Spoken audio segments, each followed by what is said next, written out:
सिंधुदुर्ग जिल्ह्यातील वैभववाडी येथील नापणे धबधब्यावर राज्यातील पहिलं काचेचं पूल उभारण्यात आलं आहे।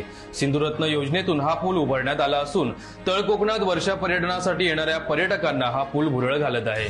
या पुलामुळे नापणे धबधब्याच्या सौंदर्यात भर पडली असून या पुलाचे व नापणे धबधब्याचे मनमोहक दृश्य ड्रोनच्या सहाय्याने टिपलं गेलं आहे। कणकवली येथील परेश कांबळी यांनी ही दृश्य टिपली आहेत। यापूर्वी अनेक पर्यटक हे केवळ या धबधब्यावर भेटी देऊन जात होते, मात्र या ठिकाणी रोजगाराची संधी देखील आता उपलब्ध होणार आहे। नापणे धबधबा यायला कनेक्टिव्हिटी सगळीकडून फार छान आहे मागील 10 वर्ष, पण इथे आल्यावर फार म्हणजे पाण्यात उतरायचा किंवा पाणी वाहताना बघण्याचा आनंद घेणं हे जरा अवघड होत होतं।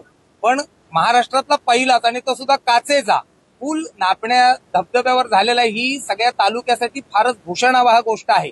आणि आता बघतोय आम्ही तर फारच सुंदर व्यवस्था केलेली आहे आणि अत्यंत नयनरम्य असा दृश्य इथून दिसतंय। आणि हा एकमेव असा धबधबा आता सिंधुदुर्गातला आहे की जो बारमाही वाहत असतो।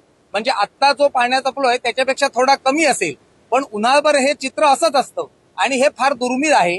या धबधब्याची आणि एक खासियत अशी आहे की एका बाजूला नापणे ग्रामपंचायत आहे, एका बाजूला शेरपे ग्रामपंचायत आहे आणि हे जे पाणी आलेलं आहे ते नाधवड्यातून आलेलं आहे। त्यामुळे 3 ग्रामपंचायतीचा त्रिवेणी संगम या पुलामुळे झालेला आहे आणि हा पूल भविष्यात या 3ही ग्रामपंचायतींच्या जीडीपी वाढ करण्यासाठी खूप मोठं योगदान देईल असं मला वाटतं। तुम्ही नापणे धबधब्याच्या मधोमध उभ्या आहात, कशा पद्धतीचं फिलिंग वाटतंय?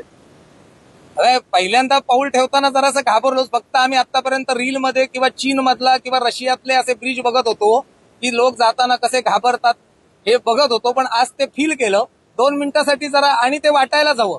मुद्दाम काचेचा एवढ्यासाठीच केलाय की आलेल्या पर्यटकांना आल्यावर थोडंसं घाबरलंय असं वाटायलाच हवंय ना।